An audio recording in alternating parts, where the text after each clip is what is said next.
What's up, everyone? This week on the pod, I got Blake Cruz and John Crerar from Stalag 13. So stay tuned for that. They just put out a new album that came out at the end of February on streaming, and the CD and the tape, they're out now. They should have shipped already. The vinyl is slightly delayed, but it'll be out later this month. You can go to stalag13.bandcamp.com to pre-order that record, and it'll ship when it ships. So check that out. Please support the podcast by subscribing to it wherever you listen to it. Also, please take the time to like it, rate it, and review it. If you want to go the extra mile, you can go to patreon.com/185 miles south and become a monthly Patreon. We do bonus podcasts for every interview episode. So I'll bring some buddies on. We talk about the interview as well as go through the playlist of the person that was interviewed. So that's super fun. There's going to be a Stalag 13 one that comes out on Friday or Saturday. So check that out. Also, if you go to 185milessouth.com, there is a playlist for every episode. So click that playlist link and check it out. But let's get on with the show.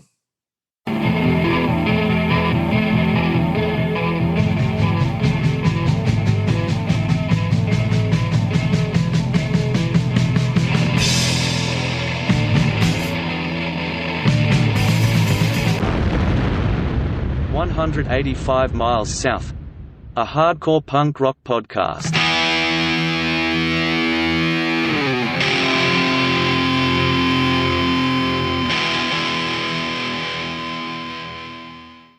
What's up, everyone? This week on the pod, got Blake Cruz and John Crerar from Stalag 13. What's up, dudes? What's happening, brother? Yeah, man. So we had Ron on before, but now we got Blake, and you guys both played on E-Control. And so I want to go through this history because I've been trying to get you for a long time, Blake. It took over 100 episodes. What the fuck? All right. We got you now, though. That's what's important. Okay. You basically like grew up in punk because like you're the youngest of your family, correct? That's correct.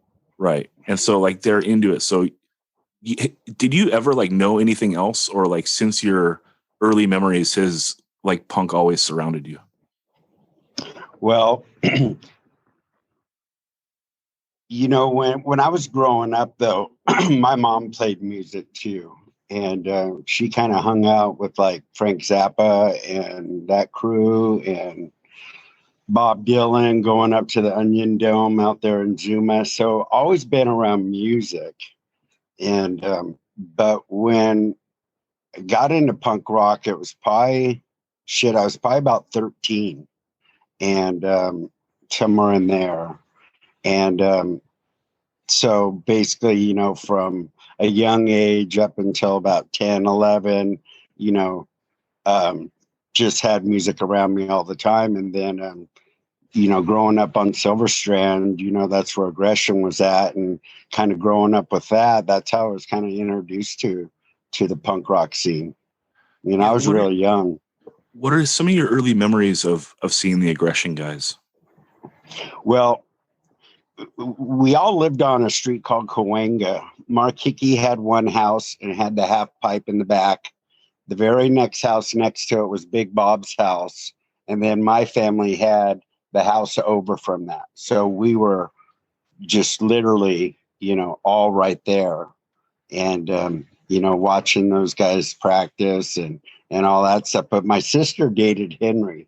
So Henry kind of lived with us. And basically that's really how I started to learn how to play the guitar, just watching these guys jam. I was like the biggest groupie. And it was just definitely a trippy time being that young, and getting into this. Yeah, well, you said that you grew up with music always being around. Like, how did like the punk music sound different to you? Well, the other stuff, it was just, the hippie stuff. My mom, she was into all that stuff. So the punk scene the music was definitely different, but there was a lot of energy. And that's what I liked about it. It was something that just caught my attention very quick. especially at a young age. Yeah, jumping back out of punk, your brother was relatively famous, like was on a childhood sitcom. What was that like, having like a famous brother? Well, when he did the Corte Vetti's father, I was like a baby, so that being that young, don't really remember much of it, but kind of getting older, he started doing the Bad News Bears and all that stuff. It was pretty cool, getting to go down to Chatsworth and watching him film it, just seeing all what he was going through and all that stuff. It was pretty cool. Yeah, that's cool. What were your thoughts on? Did you just know Aggression, or did you start to get to know the other Nardcore bands before you joined Stalag 13? Well, yeah, definitely, because probably about 81, somewhere in there, all the guys in Aggression were the bouncers at Godzilla's down in the valley, and we'd load up my brother's van, every week, and just head down to Godzilla's, and that was pretty crazy. Back then, there was it was a trip, but being that young, but I just, always checked out the bands, and, just being like, whoa, these guys are insane, and, trying to follow them and just seeing what the scene was like. But it was just the whole core of Oxnard, going down to these shows. So, just a youngster checking it out. Yeah. Do you have any memories of like Godzilla's, anything that stood out to you, or any stories from that era? Oh God, there's so many. But I do remember they had a big room that they had shows, and then they had a small room. There was a smaller room, but I just remember the big room and just watching this pit just out of control, and watching these guys with long hairs, the hippies, come in, and God, some of them just getting the shit beat out of them. And it was pretty violent, but for some reason I was just hooked. I knew this was where I needed to be at that time. Yeah, so you were drawn to it. You didn't Yeah. It wasn't a turnoff. It was like, well, this is crazy. I want to be in this. Yeah, and then my family, all into the scene, because I was younger, and just kind of started being a part of, and but Aggression definitely was definitely the biggest influence for me, and I knew at some point I wanted to do that. I wanted to be in a band. Did you see Stalag before you joined, and what were your thoughts on them? Well, I didn't see them a whole lot, but I knew of everybody. I remember the one time I seen him, I think it was, I know it's Carl Winridge was guitar. I think Kevin Lumbert was on drums, and Chuck Stake was playing bass, and Ron was singing. And but they were kind of right when I was there, just playing parties and stuff, not really too many shows at that point. But yeah, that was pretty cool. Right, but sonically they're so different from Aggression that I was like kind of curious, when they come around, what people's perspective on them are, because they have more of like the DC sound than like the Southern California punk rock sound. Right, and I kind of like that. I really enjoyed, kind of how they strayed a little. They were a little bit different, a little bit kind of more hardcore-ish than, like what Aggression was doing and Ill Repute was doing, and all that. But yeah, but I didn't get to see him a whole lot. Yeah, well, I mean, during that time, most of the bands were playing mostly parties, right? And then some shows as well. Yeah, it was basically Aggression. They were the ones putting it on the map. They played Godzilla's quite a bit, and a bunch of other places down there. But yeah, there was just a lot of parties. Do you remember how you joined Stalag? Like how that came about? You, I think it was a party at Jimmy Callahan's, bass player Ill Repute, and I remember I think it was Chuck and Carl, and they were frying on acid, and they were like hiding from Ron and laughing at him or some shit. And I just remember Ron was all pissed off, and we wound up talking.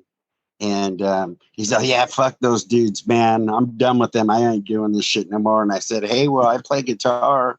I'm down to do this. And so that's kind of how I got introduced with Stalag. Yeah. And then did you start jamming right away?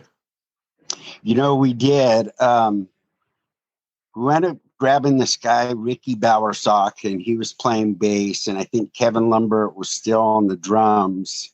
And he kind of just, I guess, wasn't really into it anymore. Remember, we had a couple other people, but then we hooked up with this guy, Joey Liebke. And he was a really good drummer.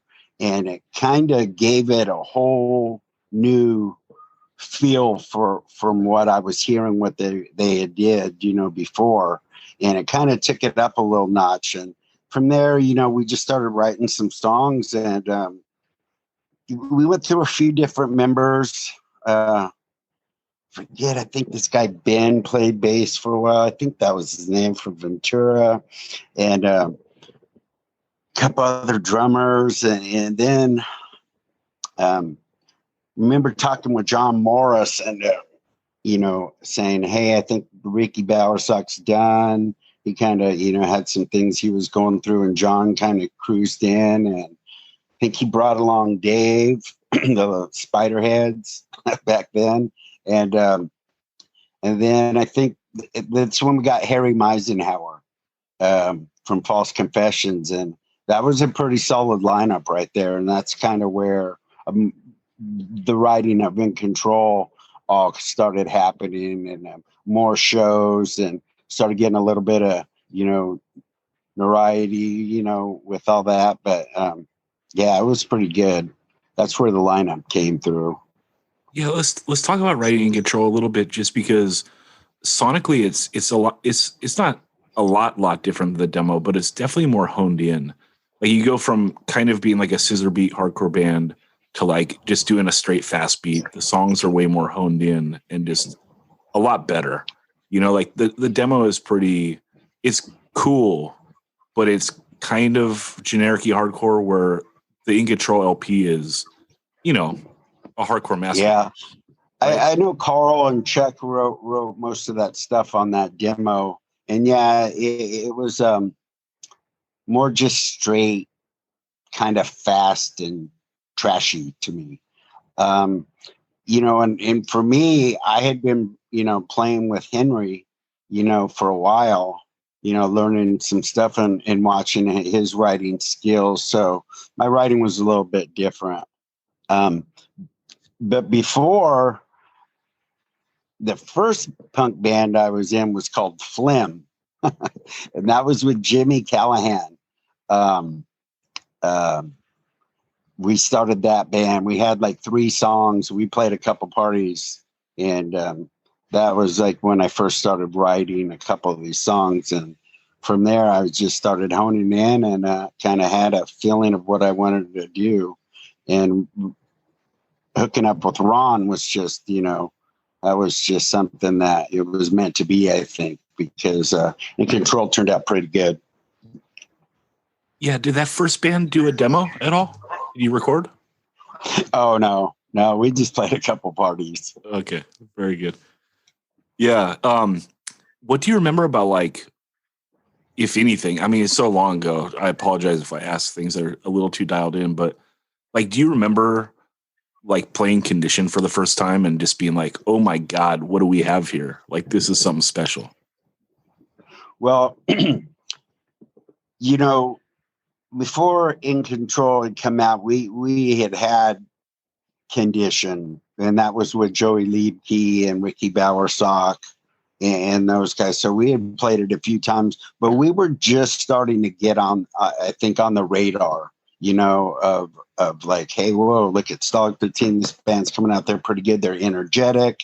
We were all over the place. And so, I think that that first show that I did was at the Camarillo Gym, high school. It's that ET flyer with all those bands. And, that was probably one of the bigger shows for me. And, playing some of those songs, it was like, I think we got something here. Yeah, so cool. Was the Black and Gray riff lifted off a Kiss song? I'm not sure. That Dave Casillas wrote that. Okay. Was he a Kiss fan? I think he was. That was so cool. How about that song? Like, that's an all-time classic punk song. How did it feel like hearing that the first time? When he came to it, I think that song came more later down the road from the other songs. And I think that, it was the first time David brought a song to the band. And I was like, it was different, but it fit what we were aiming to go for. It kind of just fit in that whole with the other songs. It was a little bit more mellower, but melodic, but it just fit, and it fit with the In Control. Yeah. It seems like the club Cathay de Grande in Hollywood was like really important for the Nardcore bands. Like it was a place where many of them played kind of often. Do you have any memories of going there, and how did you feel about that compared to some of the other clubs in LA? Well, Cathay de Grande was just the classic, it was, and God, it seemed like we were playing there every other week. I mean, that was one of our home bases right there for a while.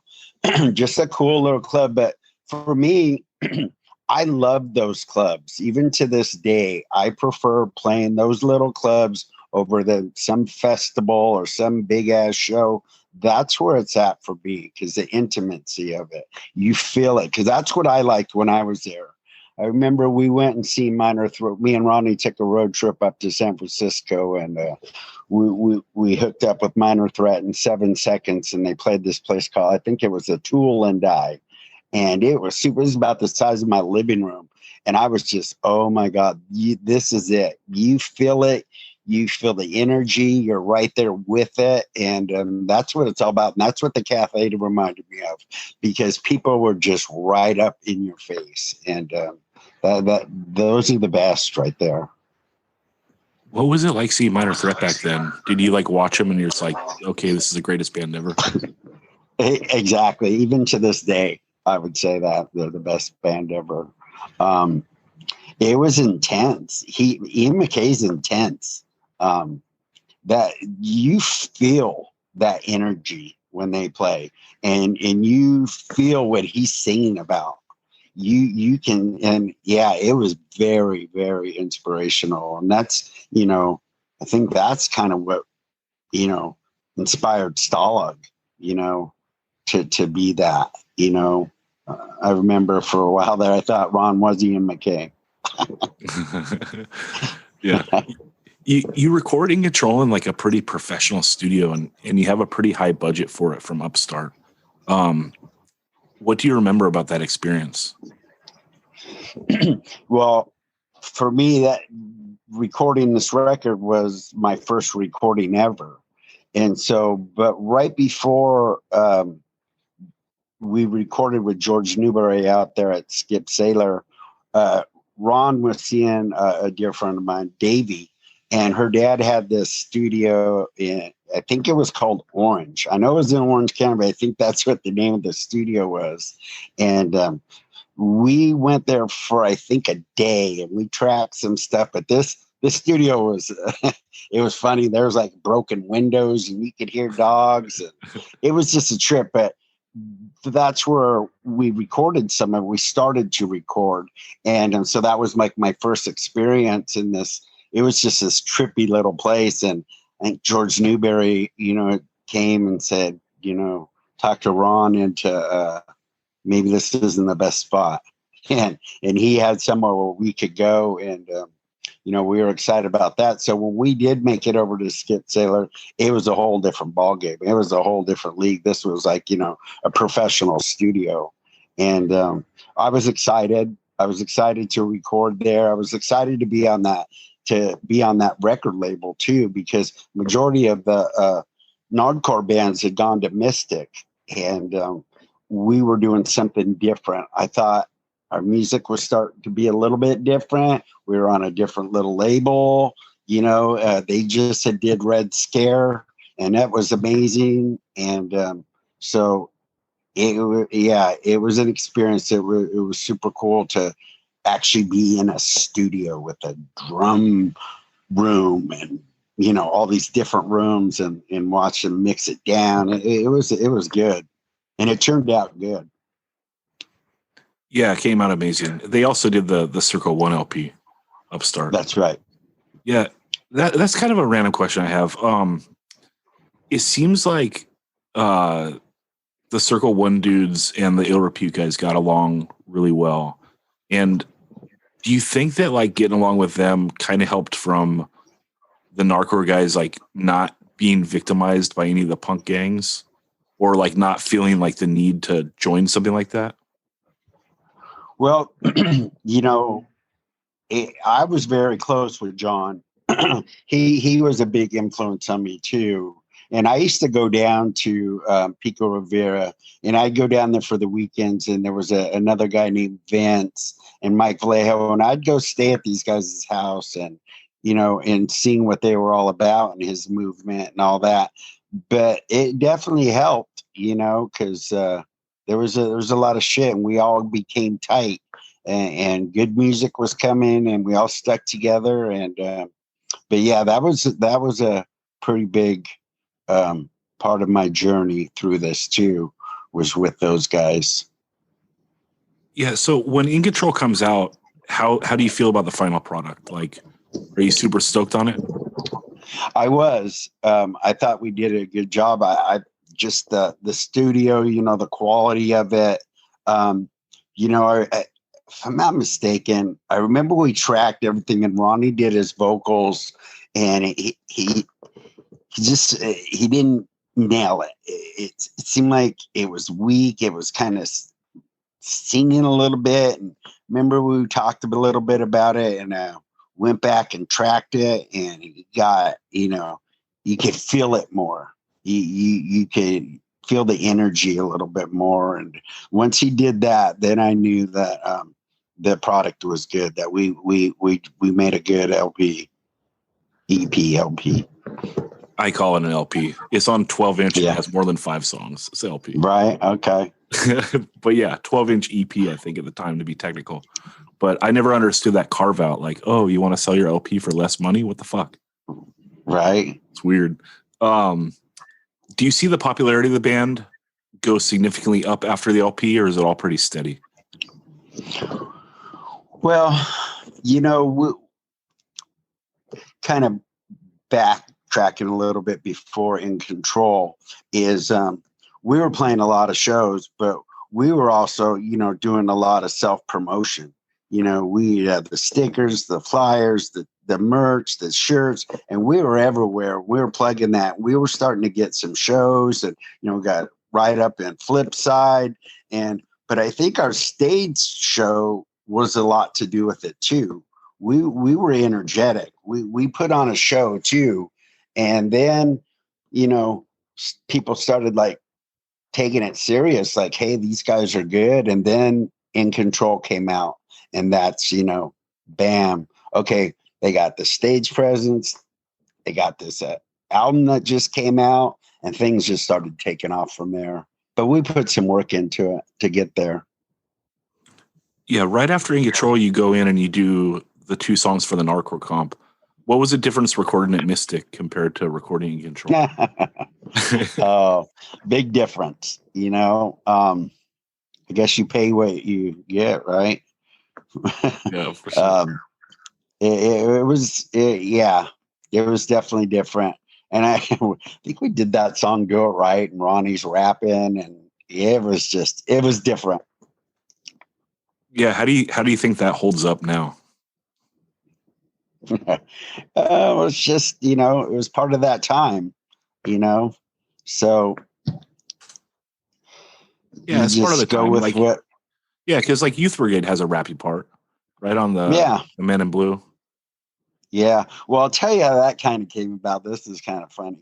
So we're playing up in the Bay Area, and we hook up with the Vandals. We're playing with them, and we have another show. And I think from the Bay Area, we're headed to Sacramento, and their van broke down.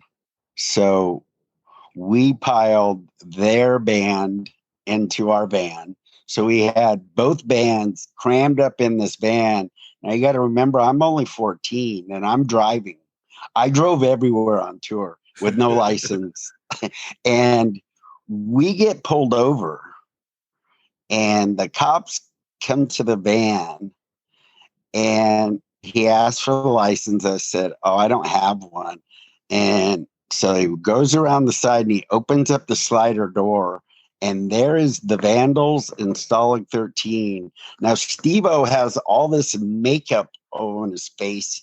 I don't know what the hell he was doing, but the cops just looked and said, "I don't even want to know." And he shut the door and told me to slow down. The reason I tell that story is because that's when the Vandals had their little rap song. Oh, okay. That was a good tie-in. Was it Lady Killer or something like that? I could not tell you. Yes, it's Lady Killer. You're yeah. So, and he had that little radio record player around it, and he would scratch just the needle back and forth, not like spinning it, but scratching it. So they had that rock song. I think that's where we kind of came up with our idea of Lady Killer. Okay. What is the furthest away from Oxnard that Stalag 13 played? Back then? Yeah, in that era, in the Seattle. era. Seattle. Okay. How was that?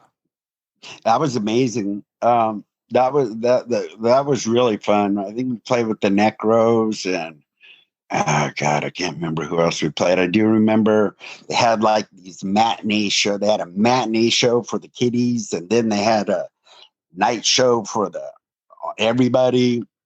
It was just a good turnout. It's funny because with that, it was right. I think In Control just came out, and Harry's parents had this van, and it was like plush van. It was like this brand new van, and we took that thing up there. And when we got back, that thing wasn't so badass anymore. And I think Harry had just had enough, and that's when he left. It was right when we got back.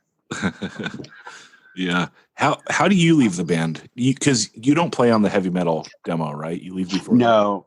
I'm not sure the year that I left, but I just, you got to remember starting this with Stalag 13 and recording In Control 13, 14, 15 years old. Right. Just started, finding, what's going on out there, living at the beach. I was just getting a little, I wouldn't say tired of it, but just ready for a change, just a little bit of change in my life. And there was no hatred or nothing bad happened. I was just done. And so that was kind of that. And then when I left, they kind of did the metal stuff, and it just seemed to me that, okay, that's the direction they're going. I didn't know if I was just going to take a break and just see but they moved forward and went the direction they did. And that's kind of where that went. Yeah. What was your opinion on them making like that change and turning into that type of band? I love all the guys, Larry and Chuck and Ron and all them. And, it's what it was, if I wasn't like, to me, it was different. To me, it wasn't really the Stalag 13 that we had put on the map, sort of say. But good music is just, that's the direction they wanted to go. I was no longer part of it. So that's what they did. That's a really weird time frame for Nardcore and kind of Southern California punk in general. Like that whole 86 to, I mean, definitely like 86 until Suffer comes out in 88. Like, right. Do you have any memories of that time? Like, what's that like? Because, Aggression moves, Ill Repute kind of breaks up, Stalag goes metal, Dr. No goes really metal. Like, right. what's happening? Yeah, it's just, things change.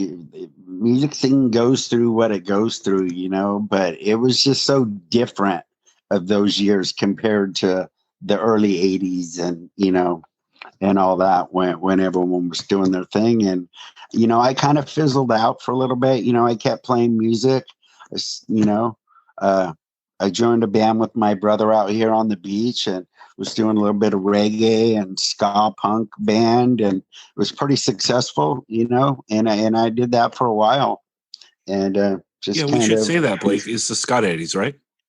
It is, yeah. Ska Daddies. So it's a band that's been around forever, and yeah. is really and notable. We were pretty successful. We were playing up and down the coast of California and sponsored by a beer company and playing with like the Specials, No Doubt, and, English Beat, whatever. It was fun, but that was just a part of my time in my life growing up. Now I'm in my 20s, going into the next chapter and whatnot. But definitely, it was fun, and that's what, to me, the whole thing about music for me, whatever bands I've been in a lot of bands. It's got to be fun, and when it's not fun anymore, you move on to find something that is fun.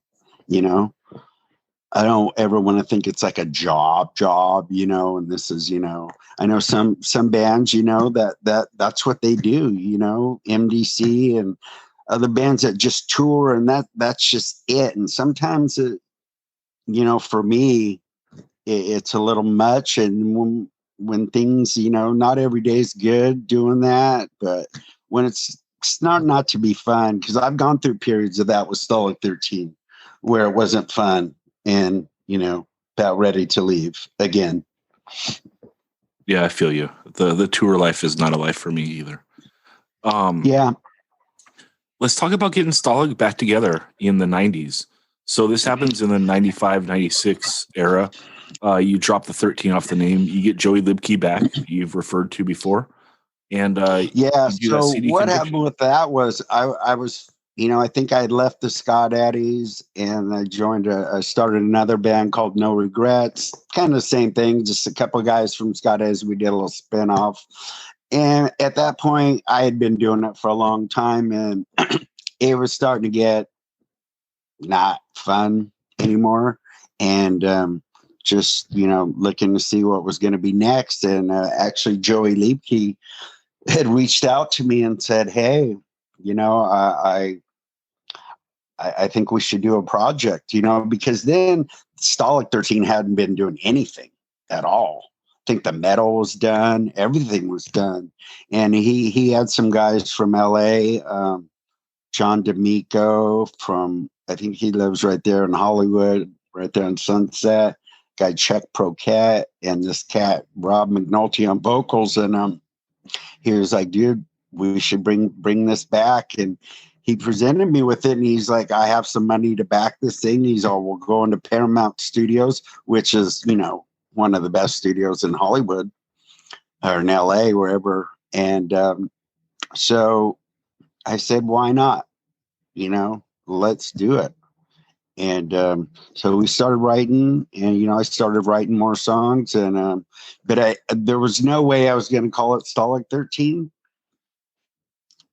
without Ron, without, some of the guys that, we've been doing it without Larry and stuff. So we just called it Stalag, and see where it was going to go. And I'll tell you what, that album's really good. I was happy with it. Yeah, and you guys played out. Like, you played Showcase with Ignite. You played a bunch of shows. We did. we played a few shows with them, and we were playing the Whiskey, and we got some good shows. I remember we were playing. Oh my God, what's the one place? It's right down the street from the Whiskey. Oh, I forget the name of it, but I just remember where I think the record was coming out, and there was a lot of people there, and I seen all the guys from Bad Religion were there, and just different bigger bands that came to check it out. So it was fun, but it didn't last that long. Yeah, you also did a couple songs for Fred's localism comp in '96. We did. I think you put the song "Ride" on there. Yeah, Ride, and then also your redo of "What Are You Looking For." Right, correct. Yeah, super cool. Plus, it's the first tracks on the album, so it's like you're setting the tone for the whole record. It's kind of cool. Yeah, it was a pretty good record. I was happy with it. It was still up there with what I've done in my music. Yeah. Career. So why does that wrap up? Why does the Stalag fall apart? That there's another good example. Towards the end, it wasn't fun anymore. The singer, he had some issues, and it was just, couple egos, couple of that, couple of this. Just, we did it. It's what it was, and for me, it was time to move on. Yeah. Were you aware that you got bootlegged by Lost and Found in the '90s? Like they did the CD of In Control? Yeah, it just seemed like back then all of a sudden you would start seeing all this stuff coming out with different artwork, with different this and that, merch, seeing different T-shirts.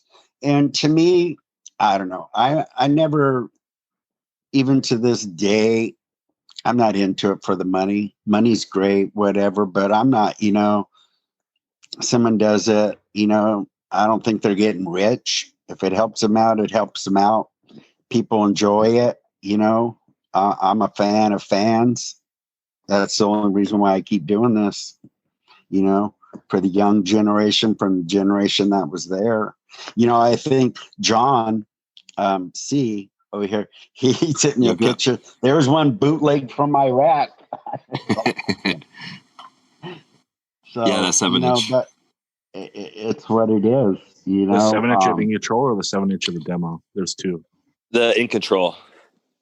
It says in the back it was pressed in Iraq. If it was, who knows, But if it wasn't for that Lost and Found CD, I probably would never have fallen in love with Stalag 13. Same. Because for me, you couldn't find that record anywhere at all. And I bought it at Record Outlet. It was like, I still have it in my garage, little slim case. Yeah. And listen to that like so much. So thanks, Lost and Found. Yeah. Well, plus they put them on. It's like one of those Lost and Found CD comps with like 40 bands. And it's like all super notable bands. Like they're on there with like, I don't know, Uniform Choice, Youth of Today, like all that shit. And then it's like, it holds up and you're like, damn, Stalag like in the conversation. Yeah. Yeah. It's crazy how that label did that. That's just insane label. Well, go sue them, right? It's like, are the people that do it, lawyer? Are the people that did it still like around doing stuff? Because they put out so much stuff. I have no idea. But what's weird is like they function in that bootleg world, but then they also like put out legit bands, right? Like Ignite had a record come out like on that label. Yeah. Battery had a record. Yeah. Battery, yeah. So weird to do the two concurrent.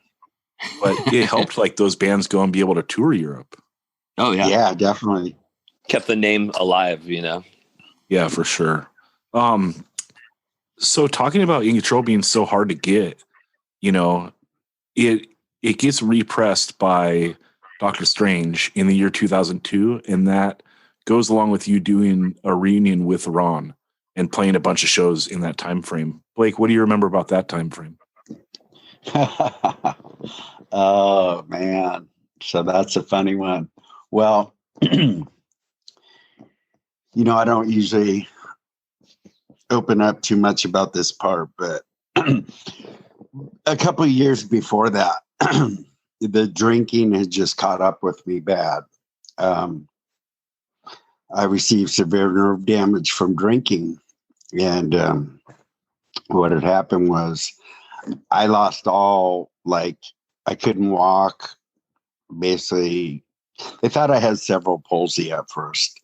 And so, you know, I couldn't write. I couldn't play guitar. I couldn't do anything. And, you know, I was trying to sober up. And, you know, somebody had reached out to me and said that they wanted to do this tour, the Armageddon Fest tour. And, you know, they would fly Ron out from Australia. And, you know, I wasn't sure what was going to happen. So we set up a band practice, and I was going to try to play bass to see, because it'd be a little bit easier. And John Morris can play guitar too. So we were going to flip flop, but I went to the practice and I couldn't do it. And so I was like, fuck, man, I think my music career's done. And, you know, we had like 6 months before this thing was going to start. So I basically just stuck my amp in my front room and basically had to retrain my brain and to play the guitar again, you know, and I got sober. So, you know, that's kind of what I did. And I was able to go on that tour, and, you know, been sober ever since, 11 years now. So, you know, I had to learn how to walk again. I had to learn how to play the guitar again, but I was able to do it. And, you know, once that happened, you know, we did the tour, and then, you know, we were able to do some more shows. Ronnie came back for the Nard Fest, you know, and then from then I've still been playing. Yeah, before you got John C., you had Ryan on vocals for a minute, Ryan Fredette. He's fucking crazy motherfucker. Yeah, why'd you settle on that guy? Well, you know, I've known Ryan since he was a little kid. You know, actually one of his brothers was in the Scott Eddies, and you know, I seen Ryan. You know, we live down the street and whatnot, and you know, I always check out the In Control. You know, when I heard that, yeah, this band In Control, fucking Ryan's crazy, and I'm like, hell yeah, because he was like, dude, I hope you didn't we stole your name or whatever. Now, dude, it's all good, man. And so, you know, once Ron said he was basically done, you know, we had to make a decision what we were going to do. And we were kind of, you know, things were going good. We were playing. It was fun. And, you know, we hit him up to play a couple shows, but he was busy. You know, he didn't have a lot of time to do what we were looking to do. We would book all these shows, and he'd be like, I can't do it, which was a bummer, but a blessing at the same time, because of what comes after that. But he's funny. He's crazy.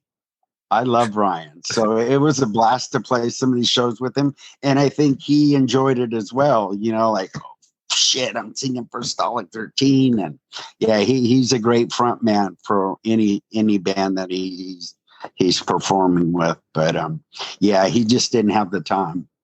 Yeah, because he plays softball like 8 nights a week and bowls. Yeah, he plays softball. He was bowling. He had the restaurant he works at down the street called Quincy Street. He just, you know, and things were, you know, we're starting to take off again. You know, everybody's fired up. You know, we got the green light from Ron. You know, because you know he's the master of this, you know, and I'll say it always, Ron's always a singer, you know, and if he ever wanted to come back, we would, you know, definitely we'd have to do 2 sets, because John's our singer now, but Ron's always a singer as well. Oh yeah, no, Ron's definitely always the singer. I'm just keeping his mic warm. Whenever he wants to come back, I'll hand that shit off. Maybe one day we'll get him back, but I don't know. He's pretty set up over there in Australia. He's got his shit together. He's good. He's the doctor now. Dr. Ron.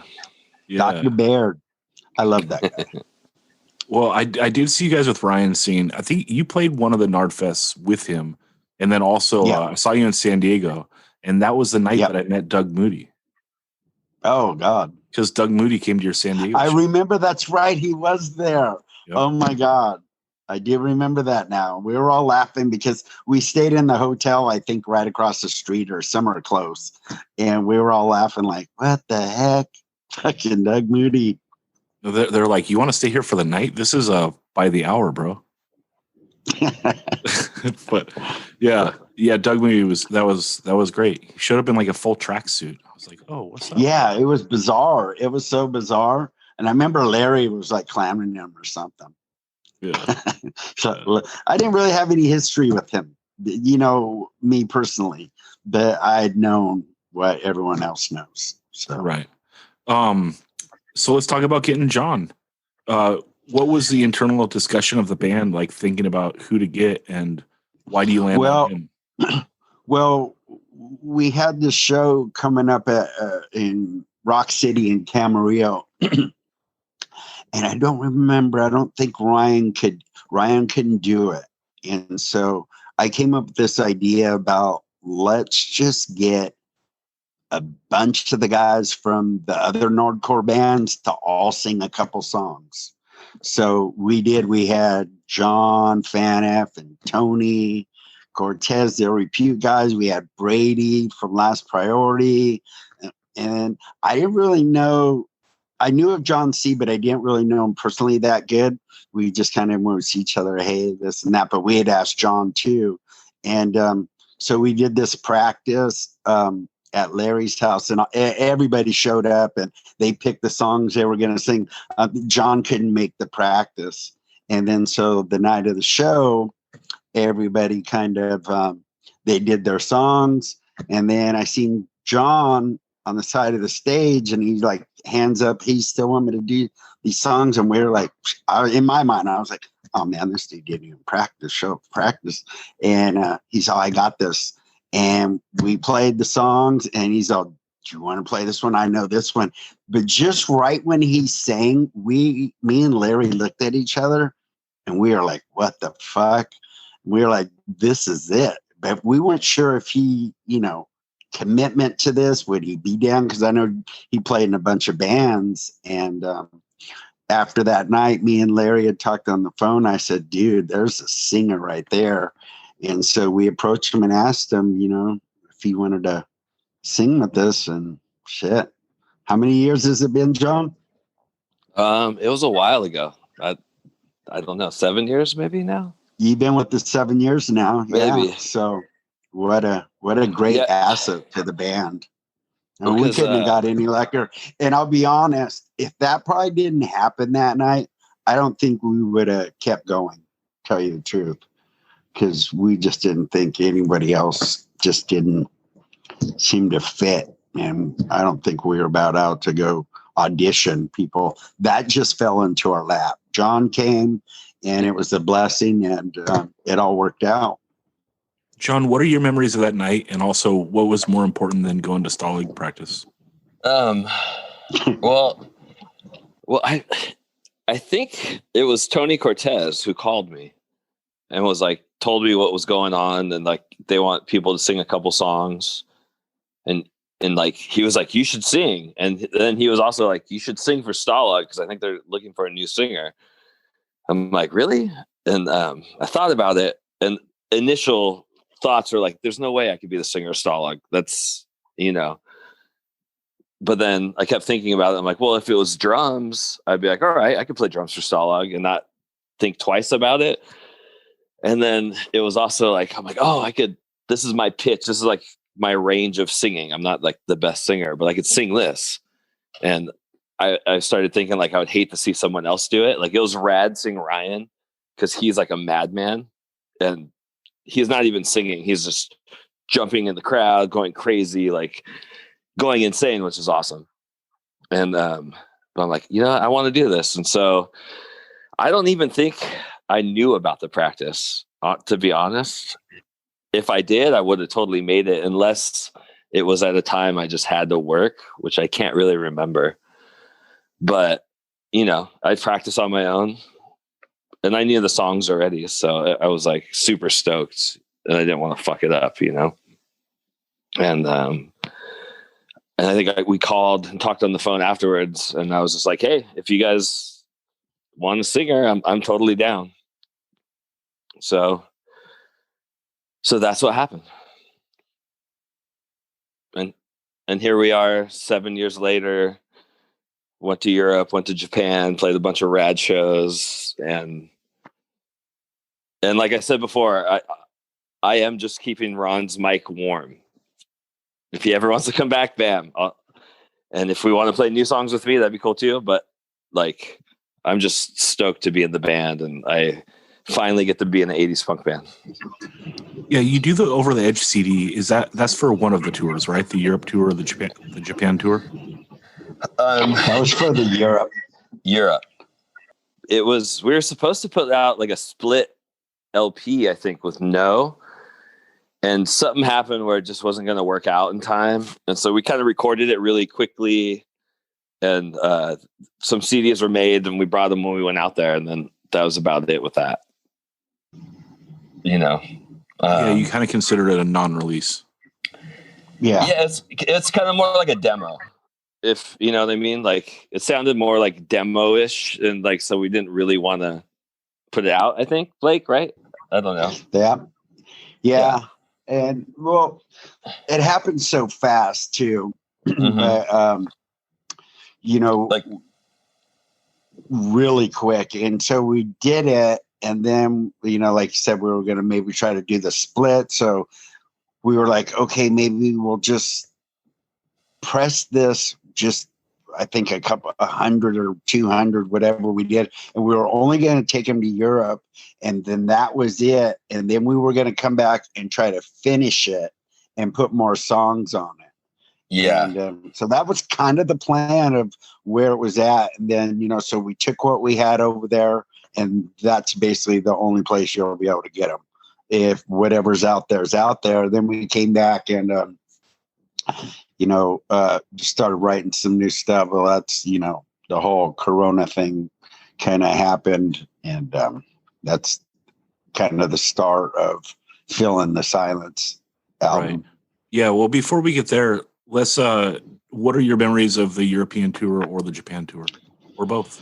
Well, with Europe, you know, so just going back a little bit, my whole, from when I started Stalag 13, when I joined Stalag 13, all the way through the whole music career that I've had, the one thing on my bucket list was to go to Europe and play. And that was just something I've always dreamed about, and be like, one day, you know. And, you know, since, you know, we were doing this whole thing with John C. now, and things were taking off, I've been able to stay sober. I said, I'm going to put this thing together. And, you know, no Nardcore bands had been really over to Europe, you know. Repute hadn't gone, Aggression, Dr. No. And so I was determined. I go, we need to get over there. So I just started doing the legwork. And, you know, I got hooked up with Benny. He's at a Clown House Tours. And, you know, we just started putting this thing together. It took me a year to put it all together. The phone calls and the time difference, be doing this shit at 2-3 in the morning when he would call me, and blah, blah, blah. But, you know, I just was, you know, determined to do this, and it was all falling in place. It was some work, but, you know, it was well worth it. And then getting over there was kind of a surprise, because you're not sure, are they going to like you, not like you? Are they going to remember anything? But it was a blessing to get over there and to see that there's fans over there. There's Nardcore fans. When people would show up in their Repute shirts and this, they would know the words to all the songs. And what's even funnier to me is seeing some of these kids, you know, in Europe, that probably weren't even born when the CD or this record came out, singing word for word. And that's just right there. It just was like, man, this is badass. You know, this is why I do this. it's for that right there, for the kids, for the older people. And then we got the same response in Japan. So it was fun, especially when we went with No. You know, they were able to jump on that with us and to do that with my brother. And it was everything I thought it was. And I can't wait to go back. What are your memories, John? It was a good tour. Like, because I had gone before Missing 23rd, like maybe 10 years before that. So I had some sort of an idea of what Europe was like. But it was fun being with these guys, because that, like, touring with the band really like make or breaks it. You know, like either people can hang or people can't. And there'd be times where the band would be like almost like on the verge of something like bad happening, but nothing ever bad really happened, knock wood. And, you know, we survived. We all had a bunch of fun, and we wanted to keep going after it, which is always awesome. But as far as being in Europe with Stalag, I was, you know, always apprehensive being the new singer.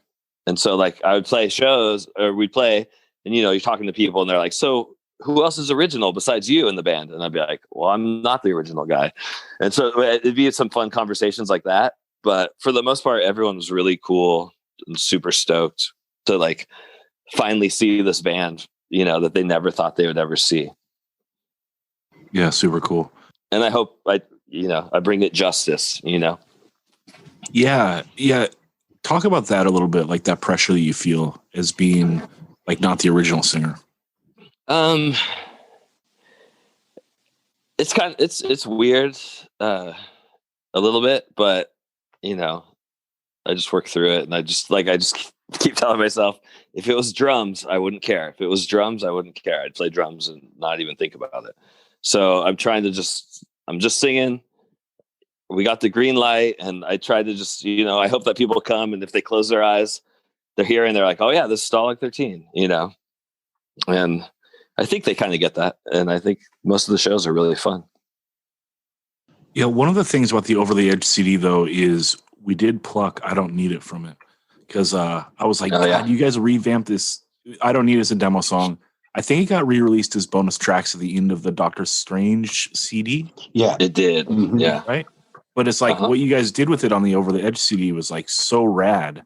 And I was like, okay, if they're going to toss the CD to history, we should pluck this song and have them do it for like the new Nardcore comp. How did you feel about that song, John? And how did you feel about it landing on the comp? Well, that song for me was the only song that actually felt like a straight edge song almost, even though you can't tell what the hell he's saying in any recording I've ever heard.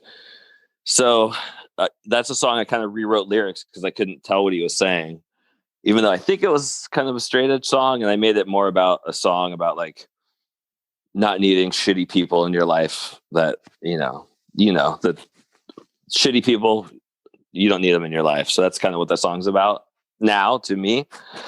And so recording it was fun. You know, we did it, and I think we recorded the whole song in like a half hour, all of it. Yeah. Like, I think I even sang live for most of it. So it was fun. I love recording with Armand. Yeah, it's cool. How do you feel about that comp, Blake? Oh, I love it. It was a great, you know, from going back to the first Nardcore comp, you know, and then having this one so many years later with all these great bands, it turned out good. I was glad that you wanted that song, because that's one of my favorite songs. It always has been from way back when. You know, that one's got some energy, some balls to it. It's just, I like playing that song too. So cool. Okay, so Fill in the Silence is the LP that's coming out in 2021, or came out, depending on when this episode is released.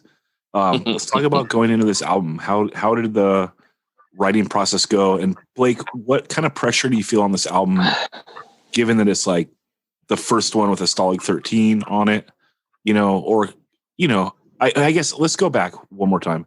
Did you feel any pressure with Conviction? And can you compare like that pressure compared to this pressure? Well, little bit different because the Stalag without the 13. Right. You just considered a different band. Pretty much. We were using the name, some of the songs, I wrote the songs, so, we could use those, whatever. But it was fun also, too, because playing with these other guys that I didn't know, I just had met, and writing songs with them, it was a new band, and there really wasn't much pressure in that. But now coming in to fill in the silence, this is the first record of Stalag 13, to come out since In Control, with the original members that we have left and then our new members. So it was, I just didn't want it to try to, you see some bands make a record and then they make another record 30 years later or 30 years plus later, and it's completely different. It is so different. You're like, oh, well, that's a whole different band. I wanted to keep this into that, try to keep it into that In Control category as well, not lose too much of it. And, I just didn't want it to come out and be like, oh, it's okay. I think we did a hell of a job on this when it comes out. It's right there with that. It's like you would hear In Control and then hear Phil and Silence go, okay, that's it. That's them. That's it. They didn't, 30 plus years later. But, it was weird because that whole pandemic thing, it hit. And it was like the first time when it was really the first one where it was lockdown. We were on lockdown.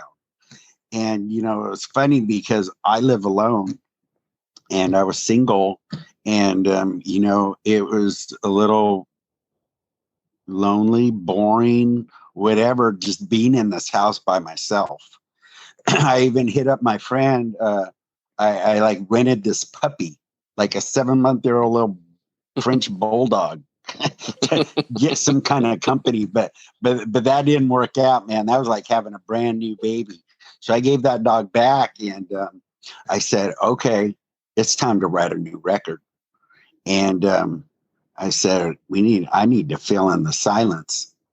And, so I started writing these songs, and, Ben, our other guitar player, he's so cool. He's a super rad dude and super talented, and he's a youngster, and he didn't really give a fuck either about the whole pandemic. A lot of people, and I get it, our drummer, he's got a badass job, and he didn't want to get the corona, and John's got his family, and our other John, everybody's was like, we need to be locked down. Well, kind of me and Ben said, fuck it. We were meeting at the studio and writing these songs, and he would play drums to it. And then we would track guitars, and then we'd put the bass, and then we were able to send it to everybody so they could hear it, and start writing their parts to it.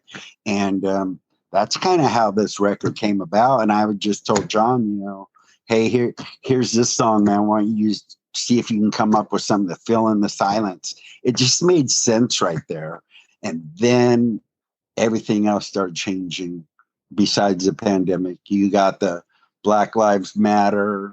You have all this stuff, So we could take that any way that this thing could go. Fill in the silence originally started just to not, to hear something, because it was so silent in here. But when I gave it to John, he took it and made this about what's going on out there in the world today, and when you hear the words, you'll hear it. You'll hear the message.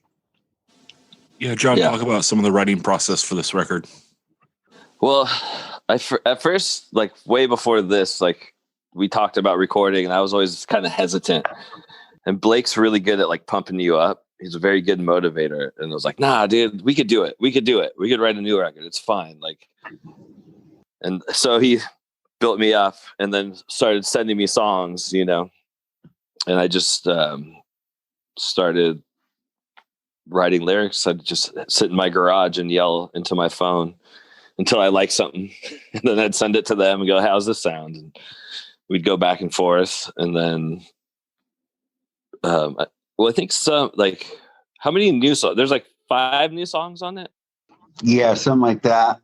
And then we took some old classics, Yeah, and did those as well, which I thought was a great idea. yeah, we did like Black Sticks.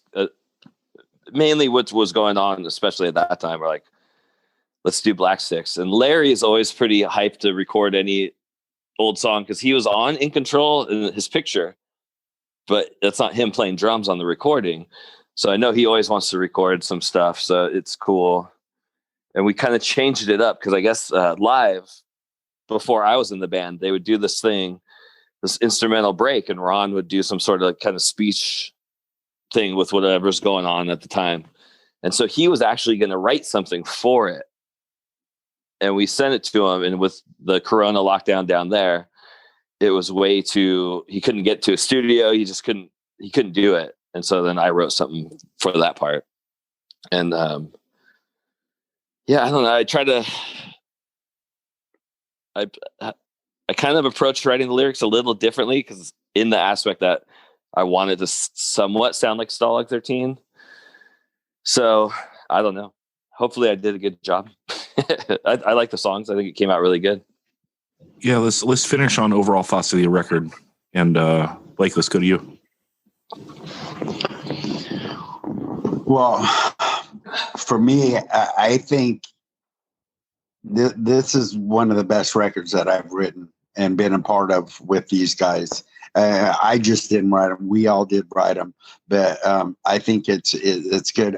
In Control's a classic. No one's ever going to repeat that, but I think we did a good job on this, and I'm super happy. And I'm ready to record another one. We're halfway there. We have enough songs, maybe about 5 more to go, and then we'll be coming out with something else after this. We gotta push this one first, though. Yeah. Everyone buy this one before Blake hits you with the next one. That'll be a while. Yeah, that's true. That's true. John, how do you feel about this record overall? I'm pretty hyped on it. I like it. It's really special for me to be on the Stalag 13 record. That's like kind of mind blowing, being a Nardcore kid. So it's really awesome. And I hope people enjoy it. I hope we get to play some of the songs live sometime this year. We were supposed to, the plan was to put out the record, play shows, and then go tour Europe again, but there are no shows. So I don't know. Whenever that comes back, it'll be fun to play some of these live. Hopefully fall 2020, huh? That's what I'm hoping. They just moved Punk Rock Bowling, so. I think Punk Rock Bowling is not going to happen, huh? I don't think so. They moved it to fall, but we'll see. Oh, okay. Okay. Very good. All right. Well, Blake, do you feel like you've been well represented? Awesome. No, I do. Thank you very much. Great. Cool, man. And John, thank for your in piece, you feel okay? Yes, I think so. Thank you. Cool. Oh, you too. All right, dudes. So everyone check it out. This record is it's out on all the digital platforms. And and then whatever I said on the intro, that's like where we're really at. So what's up? Thanks for listening. Talk to you again.